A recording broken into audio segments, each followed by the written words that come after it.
Good morning. Welcome to TCTAP.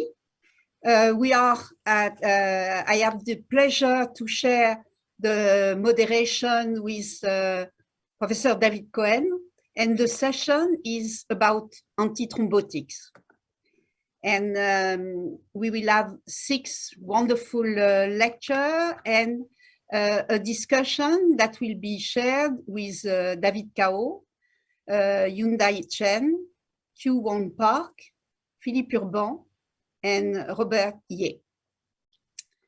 Thank you for being with us. It will be a real pleasure to spend this 1.5 hours together. And I will begin first by introducing our first lecturer, who is Marco Valghimigli. And the topic is best stent and best antithrombotic strategy in high bleeding risk. Thank you very much, Marie-Claude. David, is a privilege for me to be here. Let me rewind quickly my presentation. So please have a look at my disclosures before I begin. We have had in the past 2 different types of studies addressing the topic of today's discussion, namely high bleeding risk patients. From one side, the stent comparison studies, which compare 2 different stent platforms under a background of a relatively short or really short DAPT regimen. On the other hand, a group of studies which set actually the stent fixed but modulated the duration of dual antiplatelet therapy to be short or very short compared to a prolonged DAPT regimen. Now, to summarize quickly the first group of studies in a chronological orders, ZEUS HBR, Leaders Free, and Senior, yet hierarchically, I have to admit, Leaders Free by far being the most convincing study, have clearly shown that bare metal stent are outperformed by drug-eluting stent, at least the one tested in these 3 studies, being Docetaxel eluting stent, DCS, and the everolimus eluting stent Synergy. These 3 studies show that on a background of 1 month DAPT, the MACE rate was lower with the corresponding drug-eluting stent, but not only because of lower TVR, which was expected, but most importantly because of MI, and in one of these 3 studies, also because of a lower risk of definite stent thrombosis. Onyx 1 is a premier study because that was the first head-to-head study comparing 2 different DES types on a background of 1 month DAPT in HBR patients, which was actually followed by single antiplatelet therapy that could be either aspirin or the P2Y12 inhibitor monotherapy. The study was powered for non-inferiority between the 2 stents, and non-inferiority actually was reached with an identical event rate at 1-year follow-up of 17.3%. If we look into some secondary endpoint, there was numerically somewhat higher risk of peri-procedure MI with the Resolute Onyx, as well as a significantly lower risk of spontaneous MI with the same stent type as compared to the CS. But of course, here we are breaking down the primary endpoint into subcomponents, and we need to be careful to over-interpret the p-values. And numerically, there were lower stent thrombosis event in the DES stent as compared to the CS. Now, quickly walking through the second group of studies, we set the stent type fixed, and in this condition modulated the duration of DAPT. Historically, the first study that became available is Evolve Short DAPT. This is a fairly highly selected set of stable CAD patients undergoing very simple PCI, roughly 1,500 patients who were rejudged at 3 months whether they were still eligible to discontinue the P2Y12 inhibitor, and if so, they did discontinue P2Y12 inhibitor and continue with aspirin monotherapy. This was a single-arm study, so the historical control comes from the DAPT study, which after making some formal adjustment shows a comparable risk of the composite endpoint of death MI from 3 to 15 months, which formally did reach non-inferiority according to the non-inferiority margin, which were predefined. Then came the very large science short DAPT program, which Professor Meran actually led internationally. That comprised Science 90, which was tested we tested the 3 months DAPT duration, yes, 90 days, or Science 28, which tested both in Science 28 Global or Science 28 USA, a shorter DAPT duration consisting of one month, which could be as short as 28 days. This program included roughly 3,600 patients. The primary objective was actually pretty much consistent across studies, namely being the evaluation of the safety of this DAPT regimen after Science 20 implantation. The safety was judged upon the primary endpoint, which was all-cause death or MI. Now, Science 90 did show a very similar event rate with respect to that primary endpoint after propensity score stratified analysis. And the same was true for Science 28, Global and USA combined, which did show actually numerically slightly lower event rate with 1 month DAPT as compared to the historical cohort being Science V USA, which actually included at least 6 months, but in the majority of cases, 12 months DAPT duration. The most recent kid on the block was Master DAPT, which actually is the only randomized study in this setting. The screened population was again an HBR population pretty much similar with respect to what we saw in the previous studies. Yet here the patient had to be treated exclusively with Ultimaster stent implantation, but that study, unlike the previous one, set no restriction based on clinical presentation or PCI complexity. Patients stayed on DAPT for 30 days, and then if free from recurrent ischemic events and active bleeding, they were randomized to immediately stop DAPT and continue a single antiplatelet therapy for 11 months or 5 months, if there was an indication to oral anticoagulation, or continue DAPT for at least 2 or 5 months in patient with or without indication to oral anticoagulation, respectively, followed by single antiplatelet therapy. Adherence to study protocol was relatively high, however, slightly lower in the abbreviated DAPT arm from 6 months onwards. The median DAPT duration was roughly 34 days in the abbreviated DAPT arm and roughly 6 months, with very large heterogeneity in the control group. And as you see here, the type of single antiplatelet therapy that was carried forward after the mandatory DAPT phase was largely consisting of P2Y12 inhibitor, mainly clopidogrel, but also ticagrelor was slightly represented. And finally, aspirin was used in 29% of the patients. Quickly, the 3 primary endpoints were met with respect to non-inferiority for NACE, with respect to non-inferiority for MACE, and with respect to superiority for major or clinically relevant non-major bleeding. Now, quickly look into the secondary endpoints. None of them differed between the 2 study groups, which is not very surprising because, of course, the study is underpowered for those by definition. Yet it is interesting to note that there was a significant, at least nominally significant reduction for CVA as well as for BARC2 in favor of abbreviated DAPT compared with the standard regimen. So to draw this talk quickly to a close, I would like to say that bare-metal stents have most likely no place in HBR patients, as they are not safer even after a very short DAPT regimen, and in fact they are associated with greater TVR and MI risk as compared with drug-eluting stent. In selected high bleeding risk patients, single-arm studies show that shortening DAPT to 3 or 1 month is not associated apparently to great ischemic risk, with clear potential for lower bleeding complications. And finally, the MAST DAPT is the only all-comer HBR trial showing that after Ultimaster stent, at least 1 month DAPT followed by single antiplatelet therapy is associated with non-inferior NACE and MACE and lower bleeding events than a more prolonged DAPT regimen. Thank you very much for your attention. Thank you very much, Marco, for this very clear overview of an increasingly complex topic. Our next presenter will be Dr. Roxana Meron from Mount Sinai Hospital here in New York. She's going to be presenting on optimal DAPT duration for PCI patients at high bleeding risk, so a related topic. Thank you, Dr. Meron.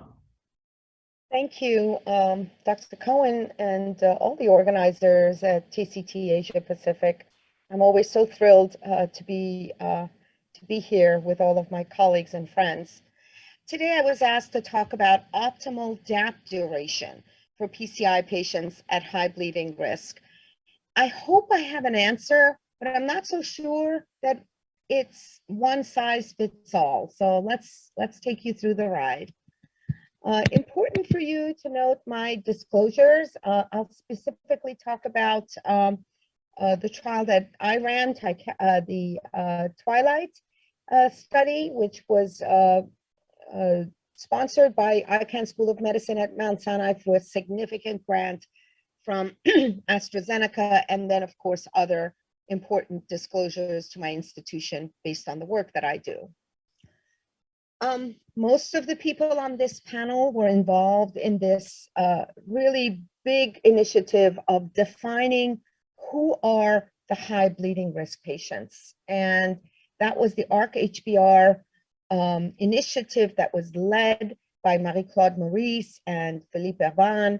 And this, I believe, is a wonderful way for all of us to be speaking the same language on the same patients so that we can have a standardized definition as we discuss who are these high bleeding risk patients. Please refer to this important publication to evaluate the 1 major and 2 minor criteria as listed here that would expose that patient as a high bleeding risk patient to a BARC 3 to 5 bleeding in the next year after PCI at 4%. And I think this has been well validated now and a standard way for us to evaluate who these patients are.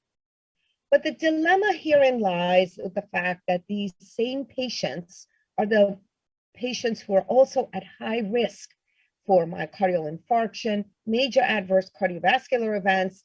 And as you can see here with the work that we have done at Mount Sinai, looking at this, and others have shown that myocardial infarction higher for high bleeding risk patients when you define them in that way. So they bleed more, but they also have more ischemic events.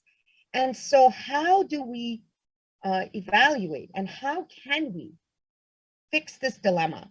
First of all, we know that contemporary DES are a lot safer.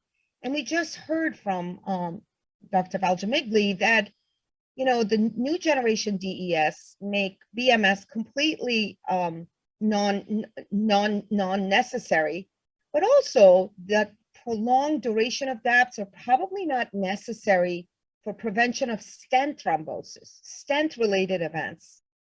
But we've also had a lot of data, and Dr. Ye is on this panel with the work that he's done, where we've seen that non-stent related events can be prevented very nicely with dual antiplatelet therapies. So the decision of duration of DAPT, I think, has to do with the individual patient and procedure characteristics.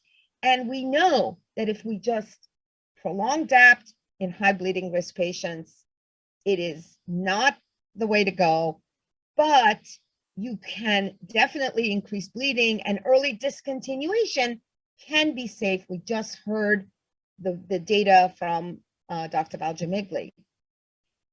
But let's turn to our guidelines. And if you look at our guidelines, both ACC and ESC, the evidence is weak, thanks to Marco with his wonderful trial to help us get some evidence on the table. This was obviously before Master DAPT, which I think is one of the definitive trials that really does tell us less is more.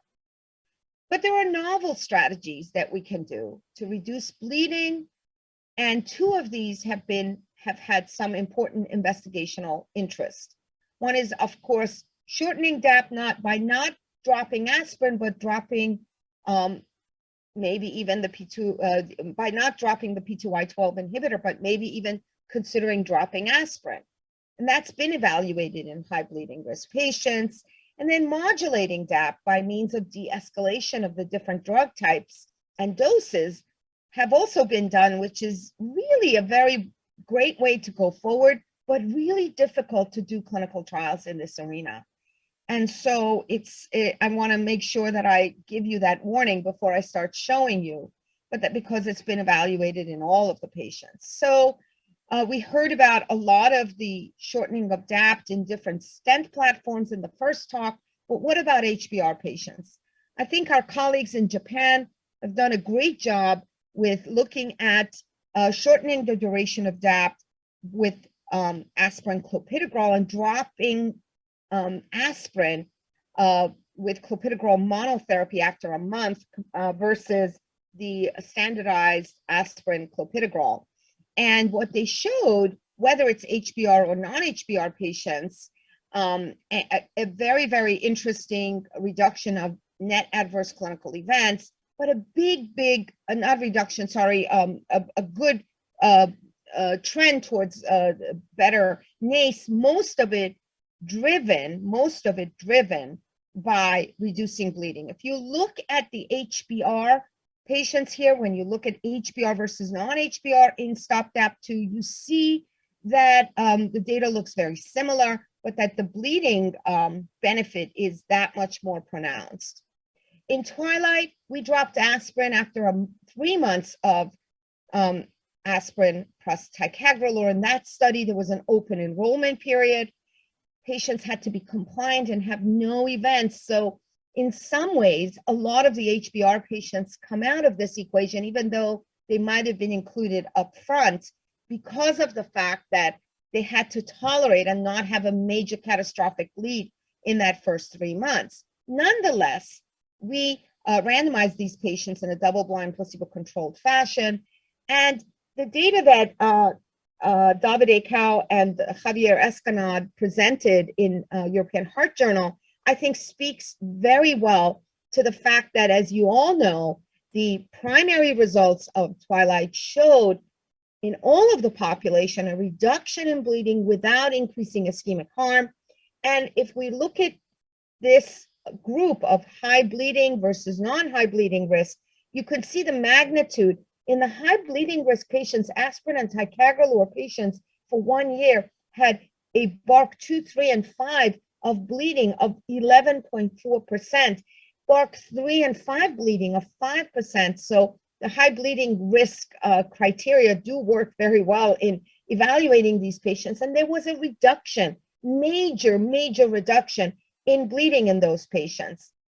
And if you actually look at their death, MI, and stroke, there was no difference, although numerically, as you could see, it was 6.5% versus 5.6%, 6.5% the higher number being in the ticagrelor monotherapy. So again, the evidence is not 100% clear. And we, Marco Balgemigli, myself, and all of our colleagues who lead these trials were kind enough to share each and every patient's data, individual patient data, for this IPD meta-analysis of 24,000+ patients that we published in BMJ, really showing exactly the same thing. Overall, a reduction in bleeding without increasing ischemic harm. You already heard, I think, one of the most important trials, MASTER-DAPT, where high bleeding risk patients were randomized to abbreviated DAPT of stopping after a month or going to about 2 to 5 months, which is what's in our guidelines, possibly that you can go up to 6 months for high bleeding risk. In ACS patients, maybe a little bit longer, in stable patients, a little bit shorter. And what these investigators did really beautifully is all-inclusive. They had STEMI patients, non-STEMI patients, all HBR, meeting the HBR criteria, and then randomizing them after 30 days after PCI. And you saw all of the primary, the co-primary endpoints were positive, non-inferiority for NACE and MACE, and a reduction, a major reduction in bleeding, in major bleeding that was shown. What about modulating some of the other studies where you could do some modulation of DAPT or de-escalate? I think, again, here's our colleagues here in Korea doing this beautiful study, which I think the host studies are fantastic studies teaching us so much. This is 2,300 patients plus randomizing to assigned to a de-escalation group versus a conventional group. And in this patient population with acute coronary syndromes, a prasugrel dose de-escalation strategy from 10 to 5 from 1 month after PCI reduced the risk of the net clinical benefit up to a year. And it was mostly driven by reducing bleeding without increasing ischemic events.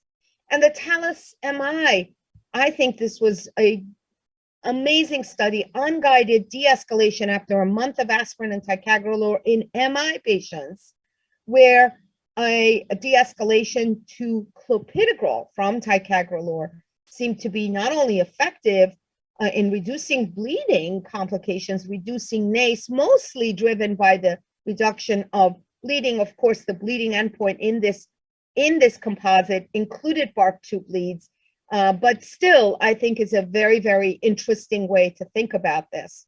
And when you put it all together on these de-escalation studies with 11 randomized trials, 3 observational studies, this particular meta-analysis is really favoring some guided de-escalation and even guided escalation, where you see the point estimates are all in the right direction for guiding or not even evaluating these different ways of de-escalating or even escalating in certain patients. And I think what you're seeing in patients in ACS, that by de-escalation, guided or unguided, you could reduce bleeding and even have a benefit perhaps of major adverse events in the right direction. At the end of the day, I think how we think about this is a I think 4-tier approach of putting patients in these buckets. Maybe it's very too simplified, and I think we're right now at the moment working on a artificial intelligence way of figuring out perhaps who fits where and trying to help clinicians, but maybe putting patients into the buckets of bleeding risk and thrombotic risk. And when there is that big dilemma of high thrombotic risk, high bleeding risk, shortening the duration of DAPT, guided de-escalation could really, really be great, going to a P2Y12 monotherapy, especially if you have a high thrombotic risk, and even de-escalating the dosing. And then, of course, in all high bleeding risk, I think we now have great evidence of shortening the duration of DAPT at 1 month and stopping, and the P2Y12 de-escalation. But there is no single regimen for everyone. So thank you so much for your attention. Thank you. Thank you very much. It was brilliant, Dr. Meran. Let's go now to the third lecture by Dr. Sunil Rao. The topic is ischemic and bleeding risk prediction after ACS and PCI. You see that we are in the same, really in the same topic, please. Hello, I'm Sunil Rao, Professor of Medicine at Duke University Medical Center. I'd like to thank the organizers of TCTAP for inviting me to present virtually this year as part of their important conference. My assigned topic is ischemic and bleeding risk prediction after ACS and PCI. I have no relationships with industry as of March 2018. And over the next few minutes, what I'd like to talk to you about is the balance between ischemia and bleeding risk in patients undergoing PCI, in particular, those with acute coronary syndromes who may be at elevated risk for both of these adverse events. There are several tools that are available for interventional cardiologists to use to try and risk stratify and use those data to try and intervene both at the procedural level as well as post-procedure. The temporal differences in the balance between ischemia and bleeding is important to consider as laying the context for what we're going to talk about. This study performed from the Horizons MI trial. These are data from patients with ST segment elevation myocardial infarction. And it's an important population to study because they may be at very high risk for both of these events, both ischemic events like recurrent myocardial infarction and stent thrombosis, as well as bleeding complications. And studies have consistently shown that they are at the highest risk for bleeding compared with those with stable angina or patients who have non-ST segment elevation ACS.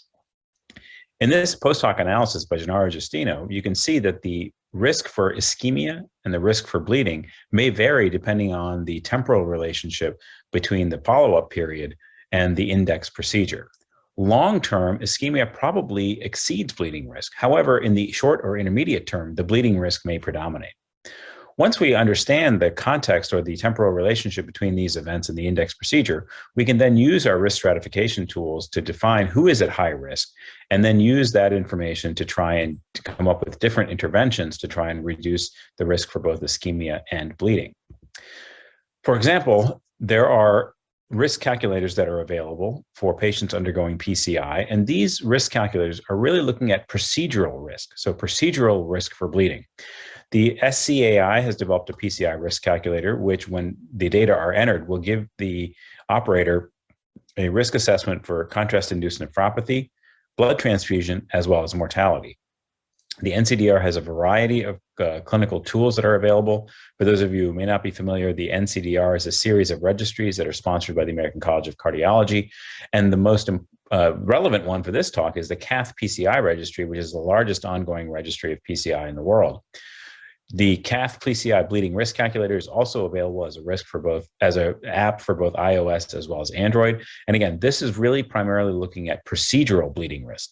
So for example, if a patient has a high procedural bleeding risk, you may choose to use radial access, for example, to try and reduce that risk.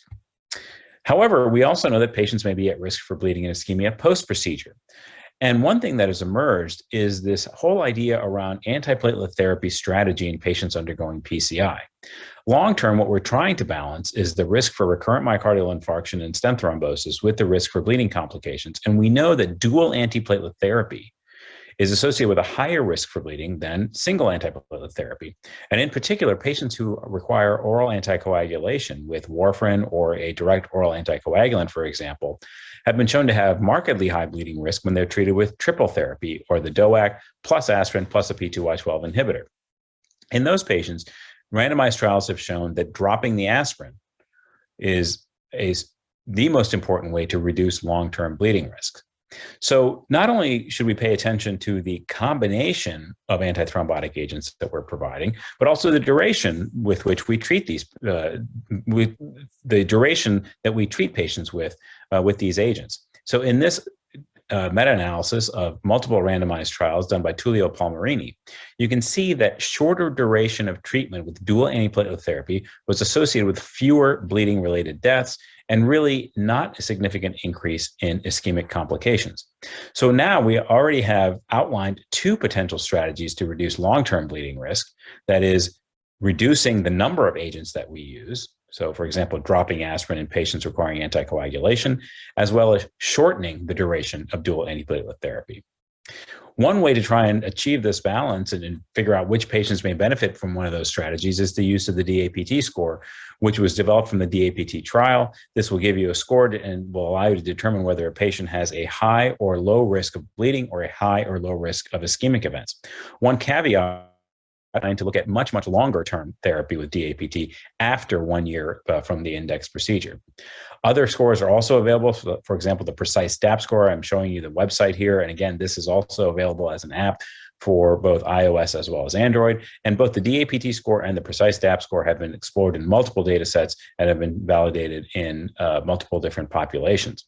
There's another risk score from the Paris registry, which was led by Roxana Moran and Nisman Babar. So yet another risk score that you can use to try and determine the balance between ischemia and bleeding complications. One simple way to look at this is to use what's called the high bleeding risk ARC criteria, which is led by Philip Urban. The HBR ARC criteria really take into account multiple different comorbid conditions as well as demographic data. Many of these comorbid conditions are not captured in our randomized trials because patients with these conditions don't get into them. But this is a very simple way of looking at high bleeding risk. So for example, age and comorbid conditions like renal disease, liver disease, or cancer, certainly anemia or low platelet count, prior stroke, certainly a patient who has a bleeding diathesis or may have previously bled on antiplatelet therapy. And as we previously discussed, oral anticoagulation, concomitant use of NSAIDs, or an important thing to think about in patients undergoing PCI is an upcoming planned surgery or recent trauma. So by looking at the HBR criteria, we can determine whether the patient that we've just put a stent in is going to be at risk for bleeding or similarly at risk for discontinuation of dual antiplatelet therapy at an early stage. Now, importantly, the HBR-ARC criteria were also converted into a model for bleeding and myocardial infarction or stent thrombosis. This was published in JAMA Cardiology by Philip Urban. And you can see here the different predictors for bleeding as well as predictors for MI and stent thrombosis. Here are the specific covariates that predict bleeding: age, COPD, cancer, liver disease, or surgery, or planned surgery. And here are the predictors that overlap between bleeding and MI or stent thrombosis: anemia, renal insufficiency, current smoking, and complex PCI. So we do have to be a little bit careful. This indicates that certain predictors are associated with both bleeding and ischemic events. And it may be up to us in terms of applying clinical judgment to figure out which strategy to use to achieve the best outcomes. You can see here, again, there's overlap between these covariates as well as the bleeding model and the MI model. So in conclusion, the balance of ischemia and bleeding starts before the PCI. We really have to assess these patients before they get on our cath lab table, and then we can determine the strategy that we want to use to try and reduce procedural bleeding risk, maximize the ischemic benefit of the therapies that we use in the cath lab. In addition, we also have to assess whether they're a high bleeding risk patient for long-term therapy. So at each step of the patient pathway, there are options to maximize benefit and minimize harm. In the procedural setting, we may want to use radial access, for example. But in the post-procedure setting, if the patient is high bleeding risk or has HBR characteristics, we may have to consider post-PCI antiplatelet strategies like dropping the aspirin or shortening the duration of dual antiplatelet therapy. Again, thank you very much to the organizer for inviting me, and thank you for listening. Thank you very much, Sunil, for a very nice overview of a topic that is continues to be complicated and mystify many cardiologists. We now have about 12 minutes for a discussion around these three presentations, and then we will move into the second half of the program. These presentations raise a number of important issues, and we have a terrific panel as well as the presenters who constitute equally impressive panel to try to address some of these questions. So let me start off with a first question. I'm going to direct this to Dr. Urban, but there are many others who may be able to contribute. So we've heard from several of the presenters. I think Dr. Valgumili really put it down most clearly, that bare metal stents have no further role in high bleeding risk patients, in reducing any complications. The drug-eluting stents that are available, drug-coated stents that are available today, all outperform bare metal stents. So let me ask Dr. Urban, given that, should we prefer any particular drug-eluting stents? Are there any drug-eluting stents that we should not favor at all? Or should we view these as largely, the current generation of drug-eluting stents, including some that have not necessarily been tested in the major pivotal trials, as largely equivalent, and not make a particular choice of stent with respect to bleeding risk? Thank you, David. Of course, an important question for us as clinicians and for people who build and then sell the stents. I think my view is that we should encourage everyone to try and base decisions on good randomized trials, because that's the basis of sound clinical judgment in the end. So I would say we will never have a face-to-face comparison of all these different stents with all the different DAPT combinations. So that's unreal. But I think we should choose one of the stents that has solid randomized data to suggest that they are safe in that particular setting, even though it's possible that some other stents are comparably good. But if we don't know, I think we should not use them in that way. So and when you say randomized trial, are you talking specifically about stent versus stent randomized trials, or can we also accept some of the large randomized trials of shortened DAPT, which used a specific stent, as Marco laid out those two kind of trials? I mean, Marco could probably say this better than I can, but obviously it depends what the question you're asking. Am I choosing the right stent? And then if you choose one of the stents like the leaders-free trial, we didn't actually assess whether 1 month's DAPT was the optimal duration. We just said, compared to a standard, it's better. Marco in Master DAPT says, I can do better with a shorter drug regimen. So depending on the question you're asking, you end up with a different stent on the table.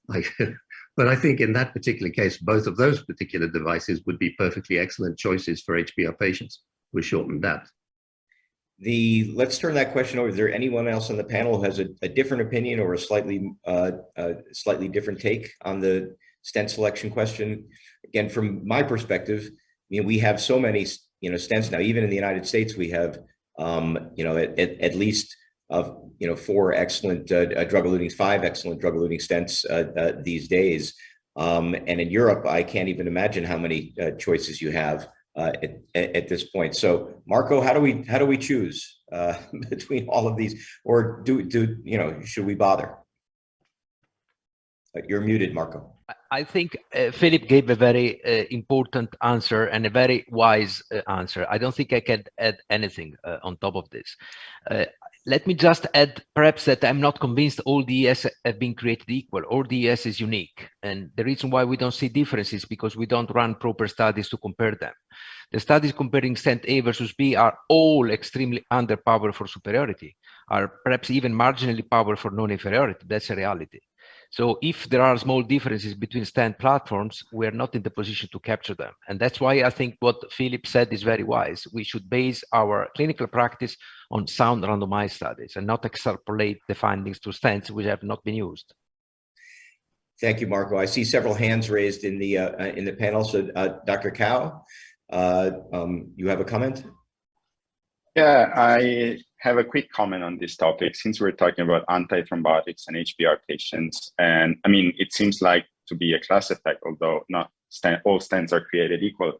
But is there room also for drug-coated balloons in this field? I mean, there's one small randomized yet largely underappreciated trial, which is the debut trial, which was surprisingly positive for treating HBR patients when 1 month DAPT is stable, 6 months if unstable, which led to a 93% risk reduction for the primary endpoint of MACE, and that was surprisingly good. I mean, drug-coated balloons cannot be used to in all patients. Complex lesion may require certainly drug-eluting stents and probably longer DAPT duration, but is there room for this kind of technology, which is not yet approved in the US, but it's gaining a lot of popularity, especially in Europe?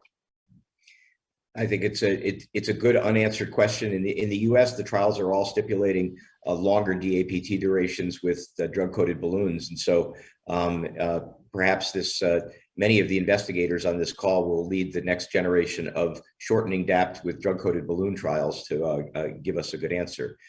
Dr. Maurice, you have your hand raised. Yes, I wanted to ask I have the question for Dr. Meran and Dr. Valghimigli. Your trials, Roxana, was randomized at 3 months, Twilight, and Master DAPT, Marco, at 1 month. Does it mean that when a doctor finish successfully a procedure, the recommendation for antiplatelet treatment should be temporary, only up to 1 month, and revised in 3 months for Twilight? In the past, we were used to make a prescription for 1 year or 6 months. Is it true that we should see again those patients at that time period? So I'll answer that because I believe that the risk is is something that just keeps changing over time. And I think that it's really important. And I think that Dr. Rao in his talk very smartly did say that we should really survey once we establish that someone is at a high bleeding risk even before the procedure, that we should be watching them carefully and seeing them, at 1 month, and then maybe again evaluating them at 3 months. And also remember, even in the non-high bleeding risk patient, once you expose them to a potent agent, they might have a bleeding complication that then makes them a high bleeding risk patient immediately by having an episode of a major bleed. So I think forgetting about those patients and not seeing them is hurting them, and we should be evaluating them and evaluating their risk that might be changing over time. So I agree with that assessment pretty much on all patients, not just high bleeding risk patients. Marco, something to add? No, I think Roxanne is perfectly right. Of course, I fully agree with Rox on the ideal principle. However, we are also living in a real world where implementation is going to be a major issue. So my strategy is more a compromise.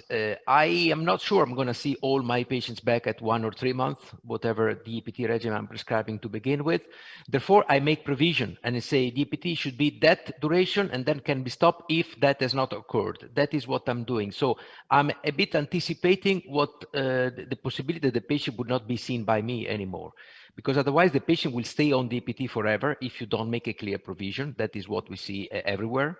So you need to put a stop, and of course you need to put some safeguard for that stop. Don't stop if that has happened, of course. Thank you, Marco. I think that's a really important point to make. It's most of us as interventionalists do not end up seeing all of these patients back in follow-up, and so we refer them back to their primary cardiologist or sometimes even their internist, who, if we are confused by these many studies and these many different approaches, one can only imagine that they have even a more difficult time. So we need to give them very clear guidance. And I think your idea, of a prescription that has at least a contingency built in is a very good idea to how to do this. So let's turn to a related question. So we've been talking about high bleeding risk, and we heard from Dr. Rao that there are a number of ways of assessing that. We heard from Dr. Moran that we need to group our patients into 4 buckets depending on the joint risk of bleeding and ischemic complications. So let me turn to my friend Bobby Ye, who has done a lot of the seminal work in risk scores, and just talk about is there a preferred risk score? Do you care, if they use the DAP score these days, or if they use one of the other bleeding risk scores, which don't necessarily include the thrombotic risk? How do you in 2022, with all the different options we have, use the bleeding risk scores yourself, and in your practice, how do you think we should proceed? Thanks, David. I don't think that there's a preferred risk score. I think the ideas that are included in many of them, including the precise DAP score, including the Paris risk scores, including others in the DAP score, are really similar in theme.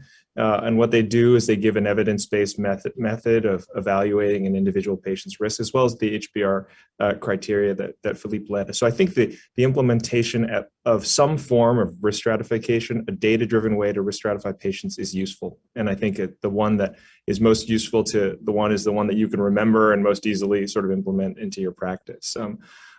The second thing I think is that, I think that as we move forward, it's clear that individualization is probably the most important factor at the bedside. And the challenge with where the clinical trial data meet the clinical practice data is that in practice, I think that we are spending so much time with our patients, and what we are expecting when we do that effectively is a high degree of heterogeneity of their responses to DAP treatment.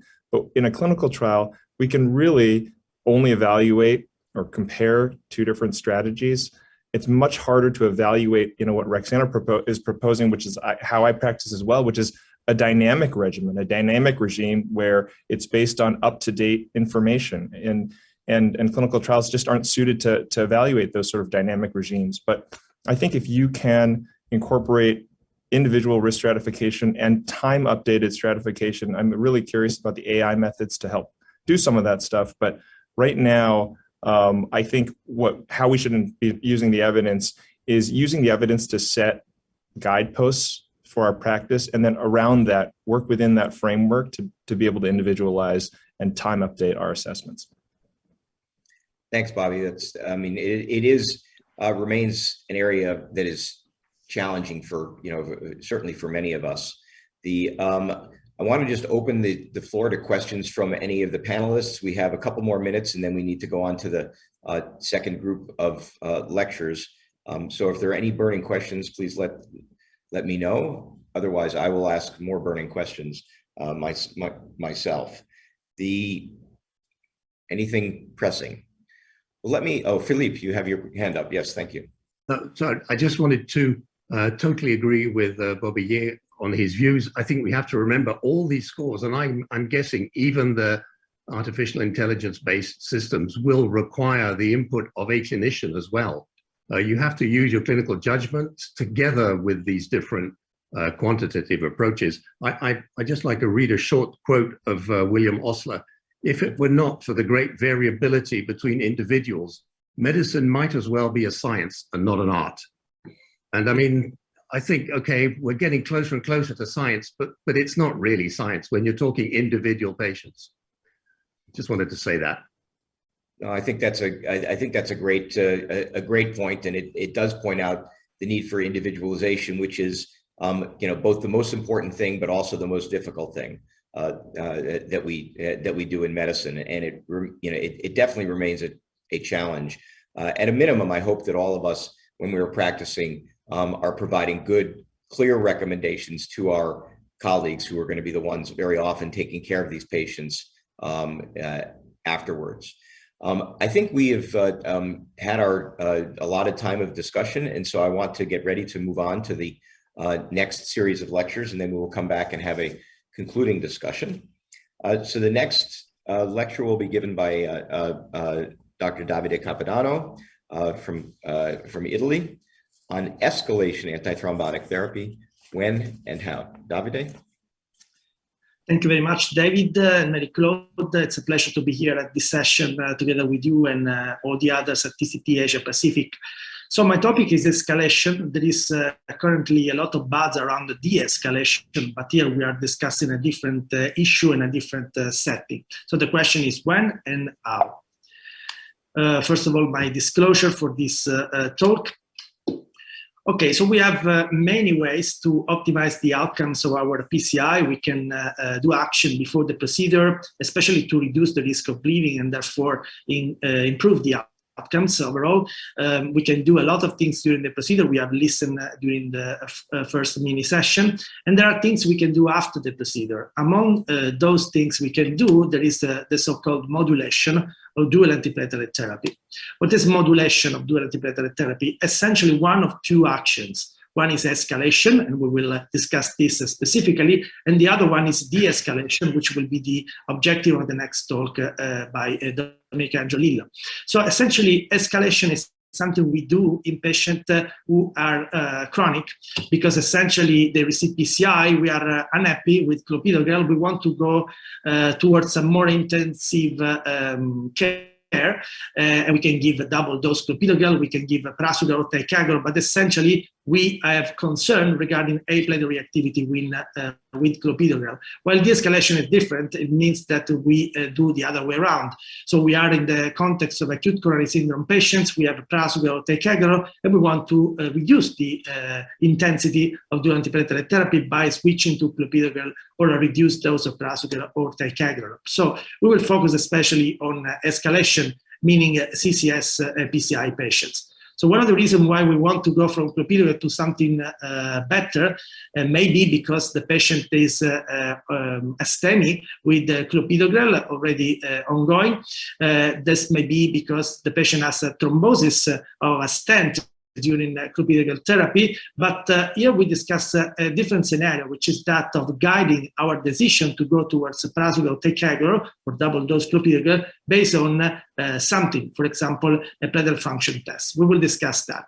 But first of all, how to escalate. So we have to be mindful of the correct way of switching towards prasugrel or ticagrelor if you are on clopidogrel. And this is well explained by this international consensus document led by Domenica Angiolillo that tell us what are the best switching strategies based on the best available evidence from pharmacodynamic studies. So if you are in the acute early phase, there is concern that you leave a gap in platelet inhibition if you go to prasugrel or ticagrelor because of interactions. So in this case, you have to use a loading dose of both drugs. irrespective of the timing and the dosing of clopidogrel. But if you are in the late, very late phase, this consensus document tell us that basically you can switch directly to the maintenance dose 24 hours after the last clopidogrel dose. So you go to prasugrel 10 or ticagrelor 90 milligram twice daily directly. And this is how to do escalation essentially, which is quite easy and now part of common practice. But then it's much more tricky to understand who should be escalated. And here, of course, we have different options. This is one of the many platelet function tests, which I selected because it's quite easy.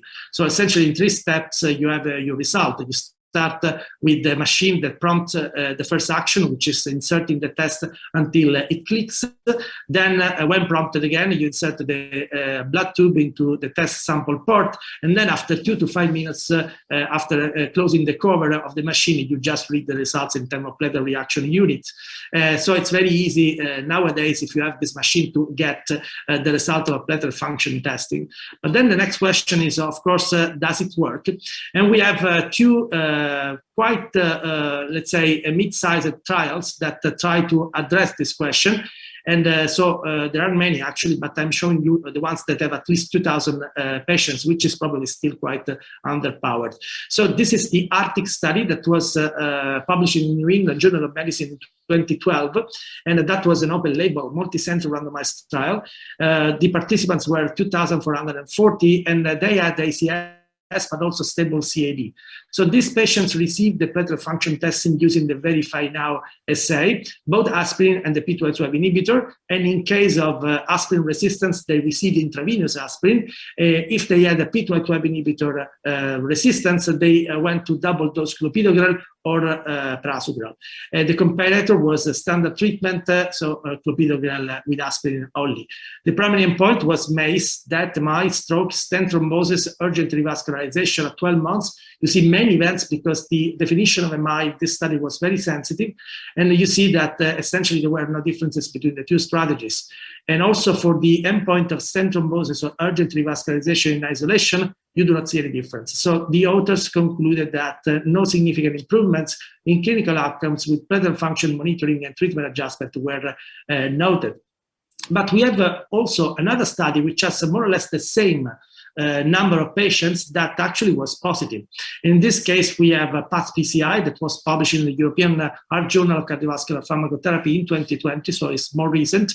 2,337 participants, as I said, and you see that again, the randomization was platelet function testing guided adjustment with the ticagrelor in this case, if the patient had resistance versus standard of care, meaning clopidogrel. So you see here that the endpoint was more or less the same, cardiac death instead of all-cause death, MI, a less sensitive definition, stroke, stent thrombosis, revascularization, and bleeding. So we had an ACE endpoint here at 6 months, much less event, 5.1% versus 7.5%, but this difference this time was statistically significant in favor of the PFT guided adjustment. And in terms of bleeding at 30 days, there were no differences. And so these authors concluded that personalizing the antiplatelet therapy can actually improve the net clinical benefit 180 days after PCI. So why this discrepancy? If we put the 2 trials side by side, we discover many reasons why we may have different results. First of all, the ethnicity. We have Arctic with Caucasians patients and PATH-PCI was done in Asians who have, of course, and it's particularly meaningful to say that in this session, specific issues with bleeding, but also with thrombosis and the East Asian paradox, of course. We have ACS population partly in Arctic with 27% of patients who had a non-ST elevation ACS, while all patients were stable in PATH-PCI. The follow-up was different, as we said. I think it's also relevant to say that the 2 assays were different in terms of how to assess platelet reactivity. Verify Now for Arctic, while a special assay, that is the platelet 12, was using PATH-PCI with different cutoff also for establishing the patients who need adjustment.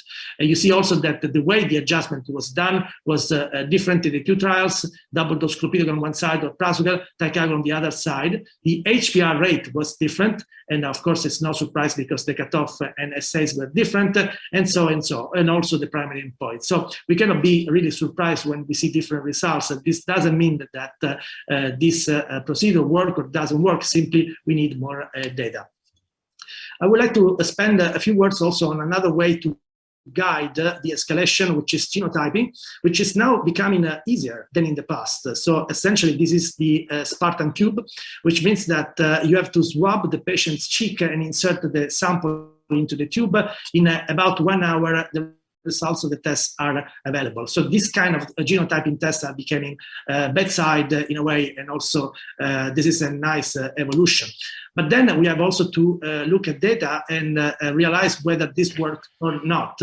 And we have one trial in this setting, which is called Taylor PCI, that was published in JAMA in 2020. So that is a complex design because they randomize patients to genotype guidance versus standard treatment, but then they look at the subgroups who actually had loss of function variants of the CYP2C19. So this means that the comparison essentially ticagrelor versus clopidogrel on top of aspirin in patients who have loss of function variants. The primary endpoint was cardiovascular death, MI, stroke, stent thrombosis, severe recurrent ischemia, 12 months. It was almost there because you see that the hazard ratio was 0.66 in favor of genotype guidance, but the p-value was 0.06. So I think here it's a matter of a statistical error too, so essentially low power. With more patients, maybe these results will be positive, we don't know. Major or minor bleeding were similar, 1.9 versus 1.6. So essentially the jury is out, and genotype-guided selection of an oral P212 inhibitor resulted in no statistically significant difference. So I go towards the conclusion to say that if these are the results, we can do better, maybe yes. For example, integrating clinical factors together with genetic factors to improve the reliability and discrimination of this course. This is an attempt that we have done by developing this ABCD gene score, which is made of age, body mass index, CKD, diabetes mellitus, together with genetic factors as assessed by rapid genotyping. And we discovered that both in the derivation cohort from the Gravitas trial and in the validation cohort from the Popular trial, actually this is predictive of high platelet reactivity, so it gives you immediately good information if you want to make action on the antiplatelet therapy. And also we have seen in ACS that this concept works because having an ABCD gene score of 10 or more actually separates meaningfully the strata of patients. We also tested recently the ABCD gene score in the Taylor PCI trial, and we found that the predictive ability of having a cutoff of 10 is higher as compared with just having the genetic alleles with the variants. So this means essentially that considering also these 4 risk factors is important in order to isolate a population that may benefit from personalized treatment. Final slide just to show you that putting all together, actually there is a strong signal towards a benefit of guided escalation. This is the meta-analysis by our group and Mattia Galli, Dominic Angelillo, who led this effort on Lancet, and you see that actually guided therapy with escalation based on platelet function testing or genotype testing reduces MACE, and this is driven by reduction in cardiovascular death, myocardial infarction, stent thrombosis, and stroke, with no penalty in terms of bleeding. So I conclude by saying that the escalation guided by platelet function or genotype testing may have merits in reducing thrombotic complications. However, the benefit of escalation in the individual trials is more controversial than we will see the benefit of de-escalation, and there are mixed data for platelet function testing and neutral data for genetic testing. I would say that both platelet function testing and genotyping are now available as point-of-care assays, and this mitigates the complexity burden.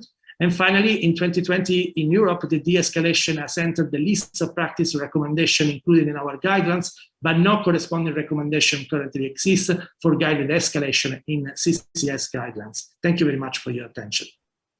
Thank you very much. it was yeah, a difficult topic, and you addressed it perfectly, Davide. Next lecture, now we go to Dominique Angiolillo, and it's about de-escalation strategy in PCI and ACS, the updated evidence and expert recommendation. Dominique, please. Thank you, Marie-Claude, and good morning or good afternoon or good evening, everyone. And so we heard about escalation. We'll now transfer gears to the concept of a de-escalation. These are my disclosures.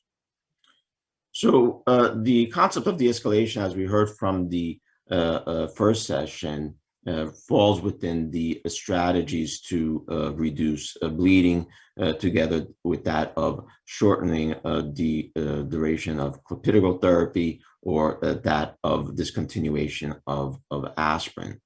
So I will be focusing my attention on this concept, and we'll start off with providing some definitions. And as already alluded to by Davide Capodanno a number of years ago, we put together an expert consensus on the concept of switching, and many of the co-authors are on this panel, where we address not only escalation, but also that of de-escalation, and give a definition, which is essentially that of switching from a more potent to a less potent P2Y12 inhibitor. And so traditionally that of switching from prasugrel or ticagrelor to clopidogrel, although now we can also add the concept of reducing the dose of the same P2Y12 inhibitor. And this has developed essentially as a strategy to reduce the risk of long-term bleeding without any trade-off in ischemic protection. And the concept of de-escalation essentially emerges from insights from the pivotal trials looking at prasugrel and ticagrelor, where clearly both prasugrel and ticagrelor compared to clopidogrel do reduce ischemic events. We know, however, that the benefit of these treatments are typically front-loaded, and with time, there is an increase in bleeding complications. So the question becomes, could we front-load the benefit with the more potent P2Y12 inhibitor and then de-escalate so that we minimize the risk of bleeding complications? Now, there are a number of trials that are out there. We already heard some of them. I will just allude to some of the earlier studies. Let's start off with the TOPIC study, which was the first study actually of de-escalation. It was a non-guided de-escalation where everybody was on a potent P2Y12 inhibitor, and after 30 days, they were randomized to either stay on the potent P2Y12 inhibitor or go to clopidogrel. And you can see a reduction in a composite endpoint, mainly driven by bleeding. We saw a very similar outcome, as mentioned by Roxana in the Thales AMI study. Now, one of the concepts to keep in mind that when we speak about a de-escalation, and a lot of the trials that are out there, de-escalation typically in these trials occurs after 30 days. Now, the topic of my talk is to give recommendations. So in general, the recommendation is you want to wait for this early acute period to go by. And again, we're speaking about mostly patients with an acute coronary syndrome. The reason why I say this is because very early de-escalation, for example, within the first few days after an acute coronary event, is associated with an increase in thrombotic complications. And this could be due to a variety of reasons. One, these patients are hot patients with hot platelets, and so therefore they have an increased risk for thrombotic complications going to a less potent agent. There are increased platelet turnover rates in these patients. And let's not forget about potential for drug-drug interactions, particularly when going from a ticagrelor to a clopidogrel. And many of these patients, for example, are not treated with a loading dose. So this is part of the recommendations that we give in our expert consensus, which is when you are switching, particularly in the early phase, whether this is escalation or de-escalation, always switch with a loading dose of whatever drug you are switching to. Now, we've heard a lot about the concept of using platelet function and genetic testing. This obviously has been tested in the context of de-escalation, and the first two trials to this extent that have provided important results were the tropical ACS using platelet function testing and the popular genetics using genetic testing.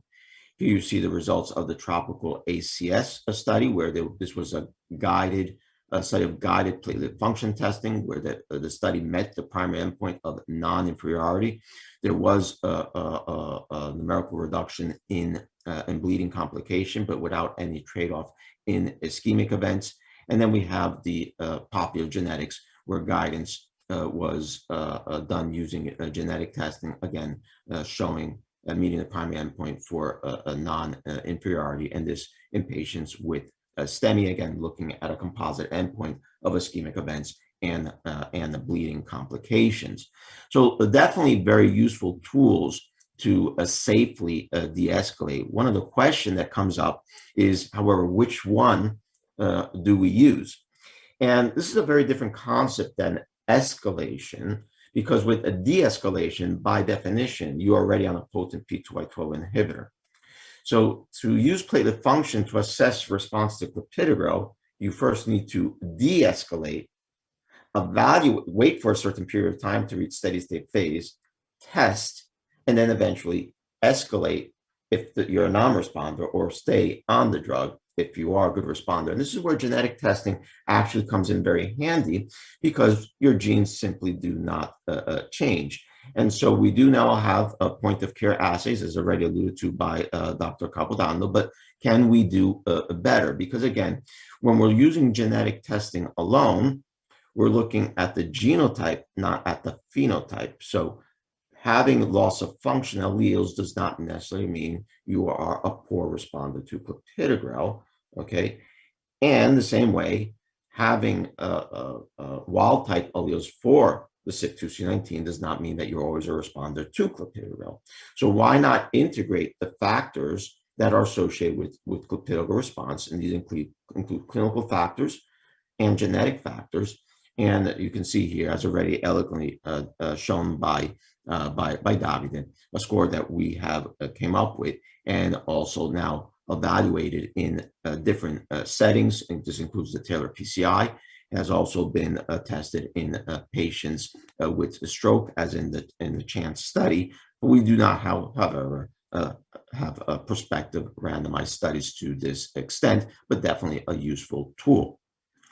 Now, what do expert consensus say to this extent? This is another statement that came out just a little bit more than a year and a half ago, where we decided to come up with some new recommendations. This was an effort led by Dr. Sibing and myself.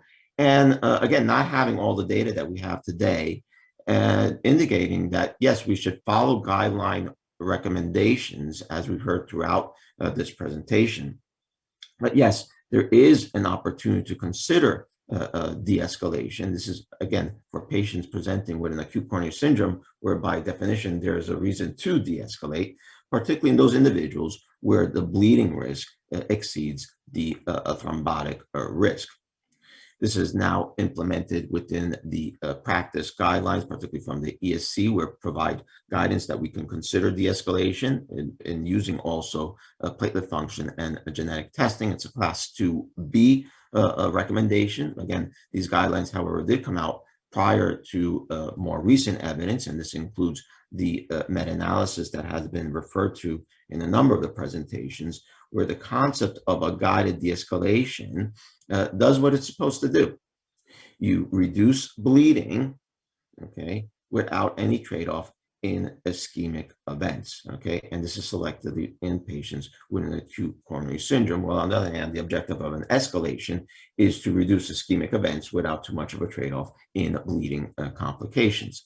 So to conclude, de-escalation of P2Y12 inhibition is rather common in clinical practice. This may sometimes occur due to costs, as we all know, particularly in the United States, bleeding or non-bleeding side effects, for example, dyspnea induced with ticagrelor. Now, although routine de-escalation cannot be recommended, it is a reasonable option, as we've already heard, to reduce the risk of bleeding. But the tips for practice: you want to identify ACS patients who are at high risk of bleeding and low risk of ischemic events. You really want to avoid the early switch, okay, particularly if it's unguided. If you do want to switch earlier, then consider a guided approach, either with platelet function or genetic testing, to identify your good responders to clopidogrel, and also use the recommended switching regimens that I've alluded to before, and be aware of the drug-drug interactions. Thank you very much for your attention. Thank you very much, Dominic. Really impressive overview of some challenging studies to get your arms around, and ones that many of us are not as familiar with. So let's now have our final speaker for the session, and then go on to our second discussion. So this will be presented by D.W. Park, our host, Pragmatic Antithrombotic Strategies According to Bleeding and Ischemic Risk. D.W.? Thank you, David. So today my topic is just a 10-minute talk. It's about the pragmatic antithrombotic strategy according to bleeding and ischemic risk. And I'm gonna focus in East Asian population. This is my disclosure. So, and this month, our team is published in the most comprehensive review article, Antithrombotic Strategy after ACS or PCI in East Asian population. And this slide is everybody know where the East Asian paradox is some different and propensity for bleeding and ischemic risk in East Asian population. Bleeding risk much higher, ischemic risk much lower. There was a lot of underlying mechanism proposed. So, and last 10 years, many the randomized clinical trial performed in the East Asian area nearly 10 years ago. Our team first published in New England Journal of Medicine, the real rate and chest rate trial. It was a moderate size clinical trial, first random trial to evaluate the optimal duration of that therapy, published in New England Journal of Medicine. Recently, and host series was published in Lancet Journal. It's one of a panel, KW was PI, this trial. So, and ongoing to a lot of some different propensity, also the different issue, and some different strategy was proposed to East Asian population. Also, although there are many proposed platelet function tests and genotyping, in real world, we didn't use any more platelet function test or genotyping. So pragmatic clinical strategy, much popular, and the most physician use the pragmatic antithrombotic strategy. So, and already shown the many presenter escalation and de-escalation strategy. Also after PCI, even in ACS, there's some time dependent, the risk different, and early time is ischemic risk much higher, later time is bleeding risk much higher. There was some pragmatic escalation and de-escalation strategy. In real world, in daily clinical PCI, we consider a lot of high risk of patient and high risk PCI, left main patient, CTO, complex two-stent bifurcation stenting, severe calcified region, and more than 3 stent, total stent length, also diabetic and CKD population. Also, we encountered a lot of high risk HBR population. So contemporary, the strategy, there was also pragmatic strategy, potent P2Y12 inhibitor, omission of aspirin, duration of DAP, and recently 5 years, there are many clinical trials targeting de-escalation strategy or escalation strategy was published in major article, and this is targeting high-risk patient, use short depth, and I call just title and global leader, smart depth, smart choice, stop depth, and twilight and TICO trial, also targeting HBR patient using short depth, master depth trial, senior trial, Onyx 1, August trial, all common setting, Talos AMI, host series of fire trial published in major article. Also escalation for long depth for targeting high ischemic risk, and Pegasus TIMI trial was published. Also more potent strategy targeting high ischemic risk, TEMIS PCI, COMPASS trial, host exam trial published in major article. So pragmatic antithrombotic strategy according to temporal bleeding and ischemic risk was proposed, and early time ischemic risk much higher, later time is bleeding risk higher. I'm gonna propose the ongoing our trial This is tailored CHIP trial. This is only targeting CHIP patient in the complex PCI patient. One arm is a conventional arm. Another arm is only 6 months, used some escalation strategy using low dose ticagrelor plus aspirin. Later 6 months, just clopidogrel alone. We selected low dose ticagrelor based on the OPTIMA trial. Even in PK/PD study, ticagrelor 60 milligram low dose is showing more potent antiplatelet benefit compared to clopidogrel. So inclusion criteria, we use contemporary drug-eluting stent. Main target was complex left main disease, bifurcation 2 stenting, CTO region, severe calcified region, and long region, total stent length more than 60. This is the most complex patient population. Primary endpoint was net clinical outcome, death, MI, stroke, stent thrombosis, urgent revascularization, and clinically relevant bleeding. Our trial nearly enrolled half of patients, 1,000 patients. We expect next year complete our trial enrollment. So my last slide summary. Optimal antithrombotic strategy is cornerstone management of ACS or PCI and have consistently involved to balance and ischemia and bleeding. Especially East Asian population has a different antithrombotic, the anti-ischemic, the benefit also increase bleeding during the antithrombotic strategy compared to Caucasian population. One size fits all approach is not suited to antithrombotic therapy for East Asian population.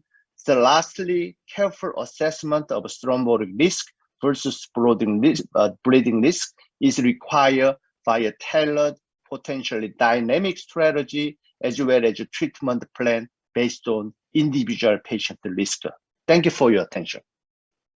Thank you. It was and thank you for hosting us today. We are extremely happy to be part of this wonderful session.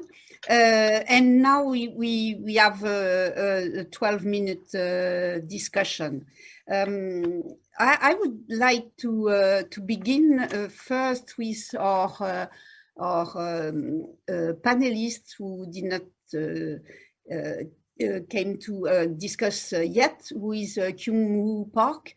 Can you let us know what is your opinion concerning these differences between East Asian and Western countries treatment that should be different?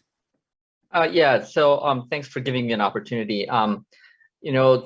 So the East Asian paradox is well known, where clinically there's actually a bit more bleeding compared to Western populations, compared to maybe similar rates of ischemic events, or maybe even slightly lower rates of ischemic events. One thing that I noticed in the clinical trials is that I feel that there isn't a true guided de-escalation trial in the literature, because the Taylor PCI trial was basically a comparison between ticagrelor versus clopidogrel in the patients that had loss of function allele. So it was the 2,400 patients in that trial, was just a select group of patients who were just randomized between continuing ticagrelor versus going to clopidogrel. And then Dirk Siving's trial was actually everybody was de-escalated, and then they performed the platelet function test, and then only a select group was re-escalated in that trial. So I don't see a true sort of guided de-escalation trial, and I would love to see a trial where patients at high risk, be it ACS or be it very high risk procedure, start with a potent P2Y12 inhibitor, and then maybe with a combination of clinical characteristics plus a genotype that's, would respond well to clopidogrel, and then see if the true de-escalation by guided therapy would result in a certain benefit. And that's one aspect that I would love to see in the future for a trial. A question I would like to propose to pose to the speakers and maybe some of the panelists is, where do you see the use of a true escalation situation?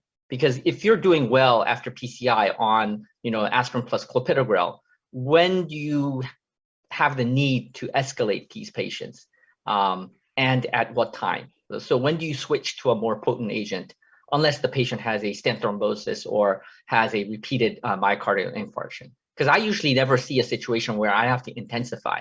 Davide? Yeah, I agree. So the need is the first thing, because if you do not have a need for such action, you just waste energies, money in order to find these patients with no clear benefit. I agree we should also align a little bit the terminologies, because as you have rightly alluded, one scenario is to escalate patients who have no other options. So if you have a STEMI on clopidogrel, you have a stent thrombosis, it's a no-brainer. You have just to switch simply because there was a drug failure that led to that clinical context. Another story is to proactively look for patients who need to be escalated just because they have HPR.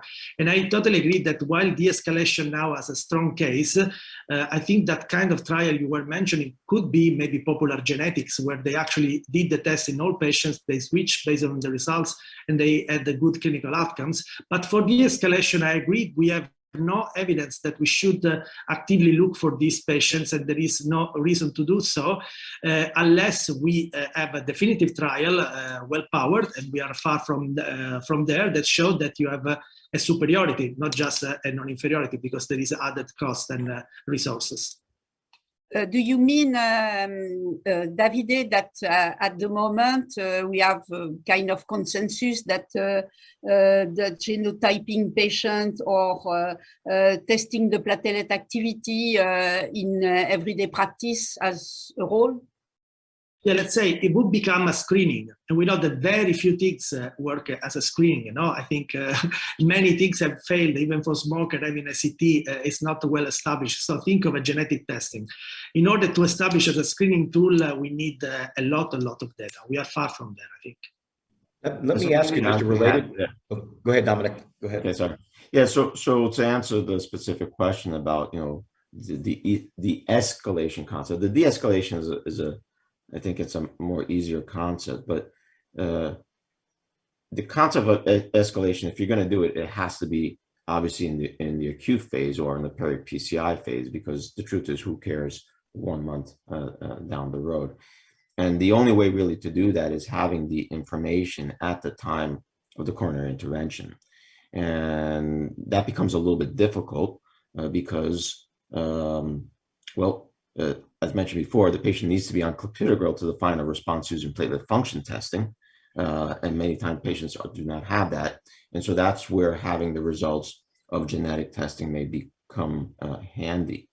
One of the things that we've implemented at our program, and again, this is part of the IGNITE program, which is an NIH study, is trying to get the genetic information as soon as possible. So in your elective patients, in whom you're ordering a heart cath with intent to PCI, and you're getting standard labs, well, you also get your CYP2C19.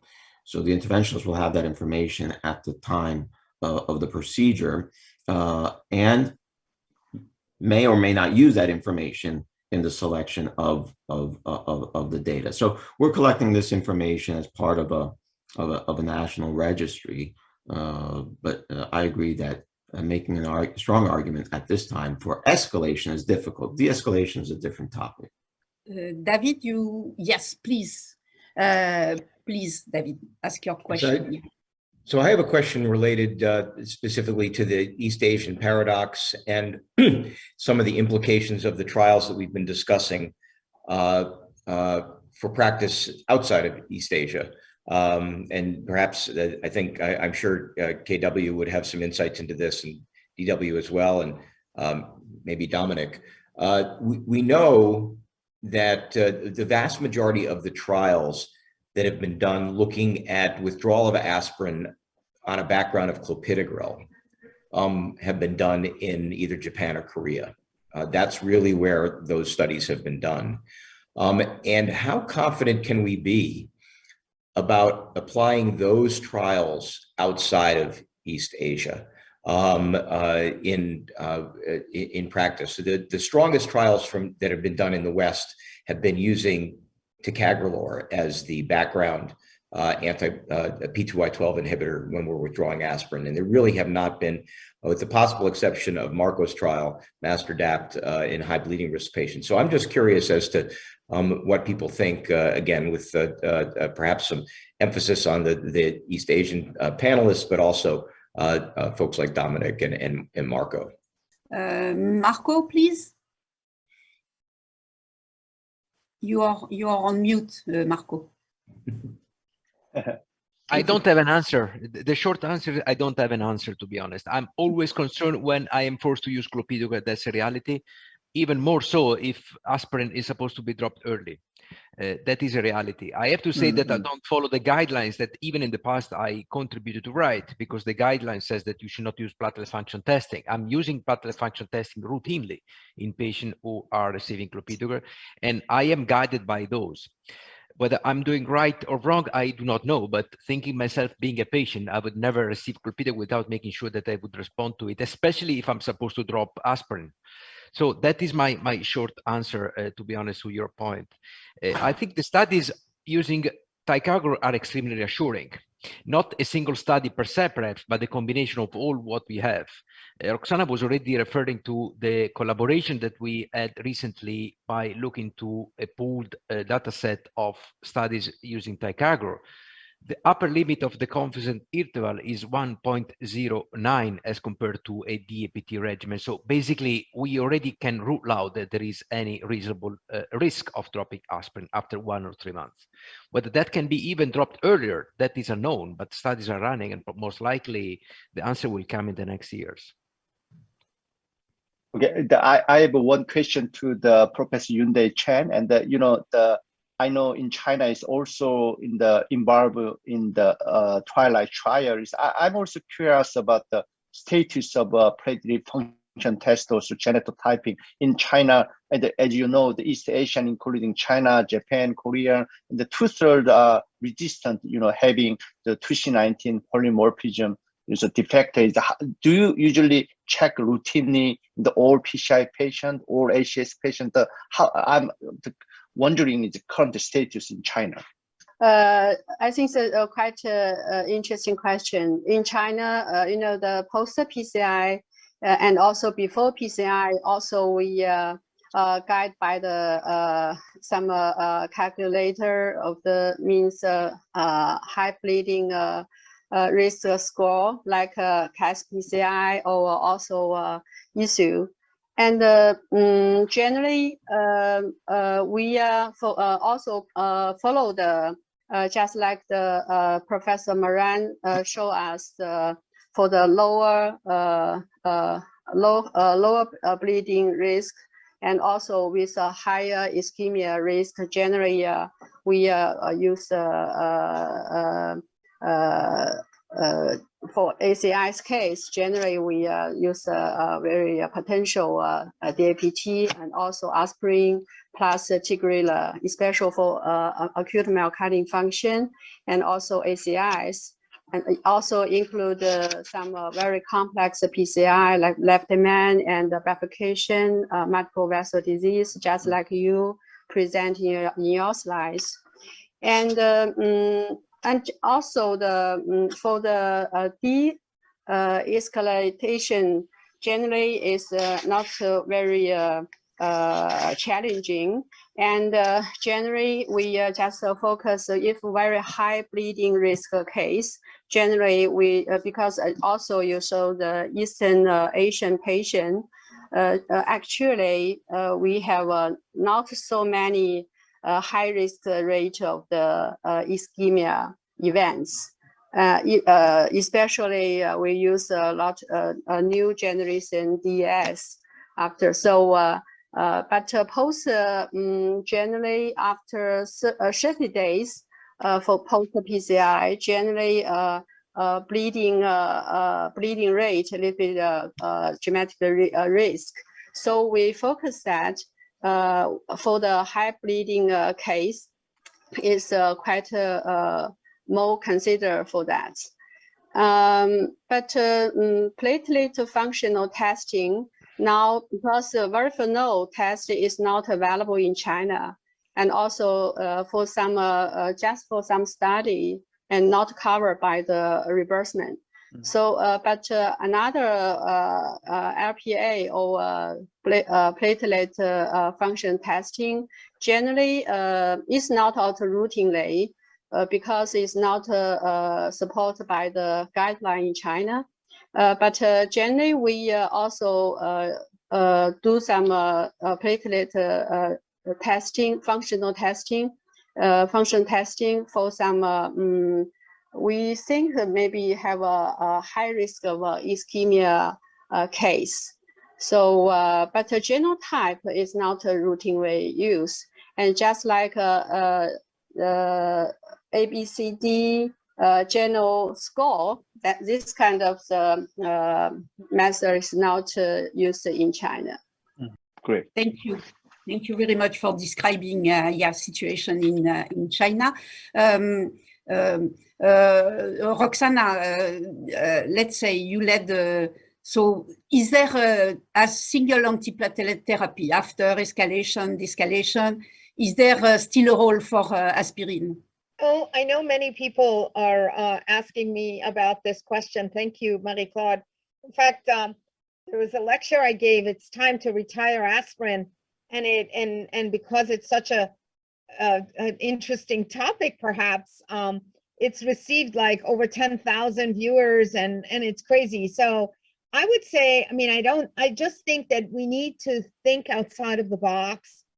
And it doesn't mean that aspirin goes away. The worst message we can give our clinicians is that you no longer need aspirin and that it's a bad drug, because as you know, access to these P2Y12 inhibitors are not ubiquitous across the globe. And aspirin does reduce ischemic events, and it's extremely helpful in secondary prevention. And so that cannot be the message that we give out. But I think that thinking outside of the box and thinking about P2Y12 inhibitor monotherapy, and with the work that's been done with the host investigators, really recapitulating and making us re-innovate or rethink the role of a P2Y12 monotherapy for a prolonged use instead of aspirin, I think is fascinating. Remember though, it may not work in the Western population because we have so many of those patients who are not responders, and going on a clopidogrel monotherapy across the board without any, unguided, could leave that patient on a placebo. And that is not a good answer either. So, in my mind, I'm hoping that we can do the trial that I've been asking to do. I know that Peter Smits is ongoing with doing a study where, I wanted to call it Twilight STEMI, but he's got a different name for it. But basically, it's a trial in STEMI patients withdrawing aspirin earlier than even 3 months. And Marco and I have discussed designing studies where we could kind of go to the P2Y12 monotherapy earlier on and perhaps build in this de-escalation that Dominic is talking about down the line for prolonged use. I think it will be fascinating. And Davide Capodanno and all of us at HBR ARC sat in a room and came up with what we think we should be doing, but we need to really think through this. I think what's going on right now is a huge confusion for clinicians. I can't tell you the number of phone calls that I get every day or emails. Please, what do I do in this case? What do I do in another case? And we need to start to come up with some concrete plans. And that's why I'm working on this AI project, hoping to gain as much data and then see if we could figure out the best way for individual patients. But until then, I'm not saying that there's no aspirin at all. In fact, I'm saying that, short of anything else, you should at least be giving patients aspirin. But when you have a choice, a P2Y12 monotherapy could be very effective. Thank you. Thank you. Perfect. David, do you have other comment? The others, anyone, or from our lecturer or panelists? Do you have? Yeah. I have two quick questions for the panel. We can have just a show of hands. So we've heard, that there are benefits of genetic testing. There do seem to be some theoretical as well as some practical benefits of genetic testing. It's now available in some places at the bedside. I would like to see a show of hands of anyone who is using genetic testing on a routine basis for all or the majority of their. Dominic, you don't count. That routine doesn't count every research study. I'm routine basis outside of a research study.